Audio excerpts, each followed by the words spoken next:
Presente!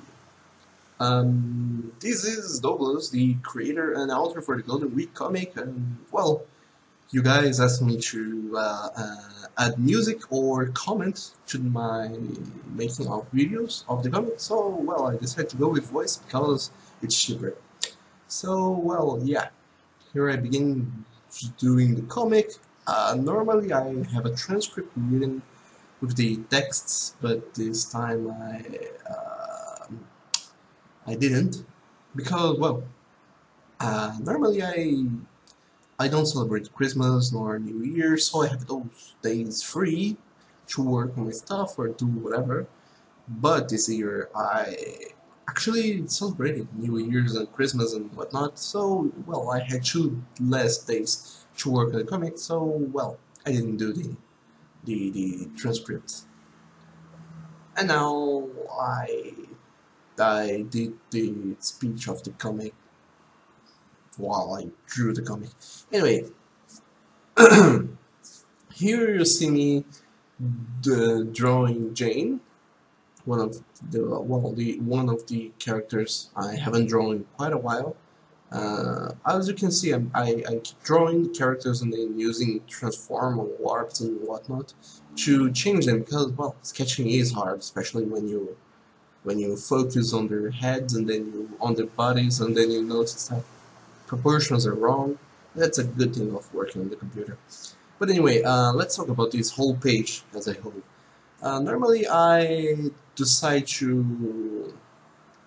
Well, normally I have the script of the page I'm going to draw, and for this one page I had a script saying, well, deciding that this whole part would be Scott's part, and it would show him struggling with the whole thing of, hey, why Derek hasn't called me yet. I want him to call me, but I can't tell that to anyone.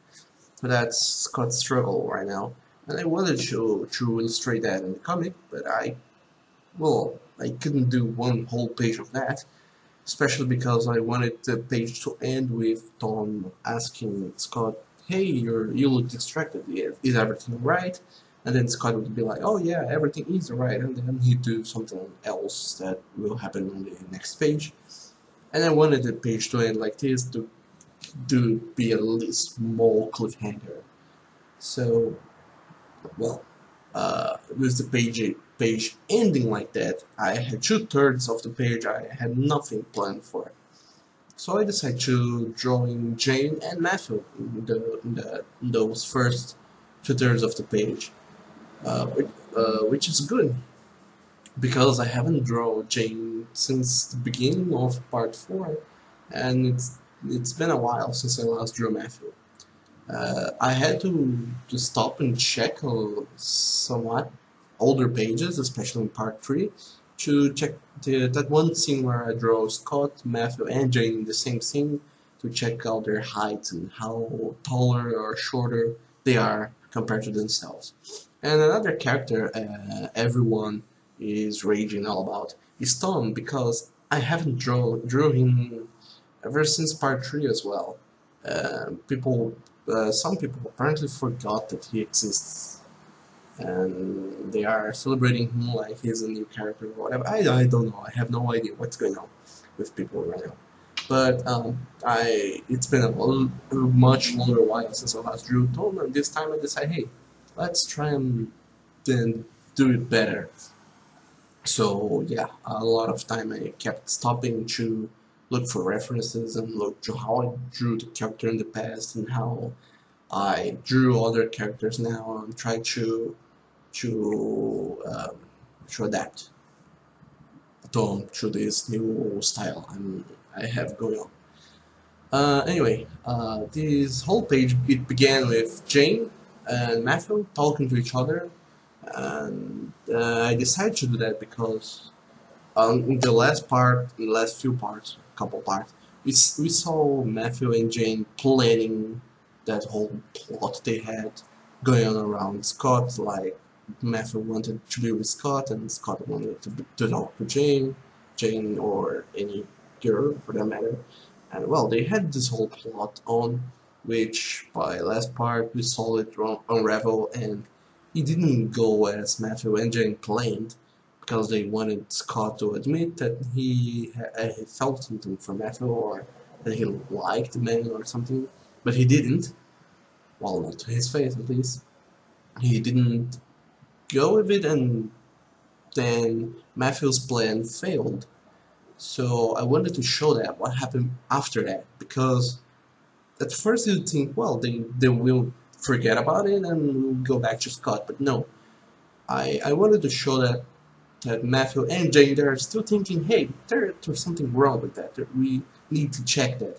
I wanted to show that Matthew and Jane looking into it, what happened, and talking what are their new plan now. So I wanted to show that, and that's why I began this page showing Matthew and Jane talking. And for those of you who remember, the last page ended with Maria saying, "Oh, Edward, I hope you were wrong about Scott." So I decided to make a little joke and begin with Jane saying, "Oh, you were wrong about Scott," because well, that's a little continuous joke for those who are reading these 2 pages in sequence. Still get the joke. Those who waited a week for that update, they will probably not notice that, or they will. I don't know. I have no idea. But anyway, I decided to go with that, where Jane asks Matthew what. She tells him that he was wrong about Scott, and then they go, "Oh no, but well, I might be, but I don't think so." We'll see through this issue. We'll see Matthew doubting that Scott was being truthful, and Jane. Well, I won't spoil it, but we'll see how Jane also reacts to that, which is a different way from Matthew. That's how this whole chapter is supposed to go for them. And for Scott and Tom, it's Tom also growing wary of Scott and wondering why he's so distant. And for Scott, it's like, hey, I like a person, but I'm not sure if I really like this person. I want to make sure, but I don't want to tell anyone else, because if I tell them that I like a guy, that would be kind of irreversible. That's the kind of struggle Scott is having right now, and that's how I want to play this out. I also wanted to show Scott's inner feelings of how he feels, but then again I thought, hey, that would be too much of Scott's thoughts. Like, last part we already saw a whole of 3 pages, Scott and they're talking to each other and then battling their inner thoughts and how this thing is going. So I decided I don't want to do that with Scott anymore, because that takes a while. That's kind of boring to see this one character think and think and think and just think and not act on it or talk to someone else. So that's kind of boring, so I decided not to do that. So instead of showing Scott thinking, "Oh no, why isn't he calling me?" and whatnot, I decided just to illustrate Scott looking at his cell phone, which goes in the 3rd frame, which also goes to show Tom pondering why Scott is so distant, and show Matthew and Jane looking at him and plotting their next move and wondering what happened and all that. I think it's a very well constructed scene, because it shows a lot of things in just one scene, and it makes sense. It is very economic. I waste too little space in it, and it shows a lot of things. That's a very good constructed scene in my opinion. So after that, well, you see now me coloring and shading the comic, picking references from old pages, and which is weird because it's been a long while since I last drew those characters, and so I had no idea what colors they were, or where certain colors go, because, well, I draw Scott a lot, so I know that he has a big spot on his neck.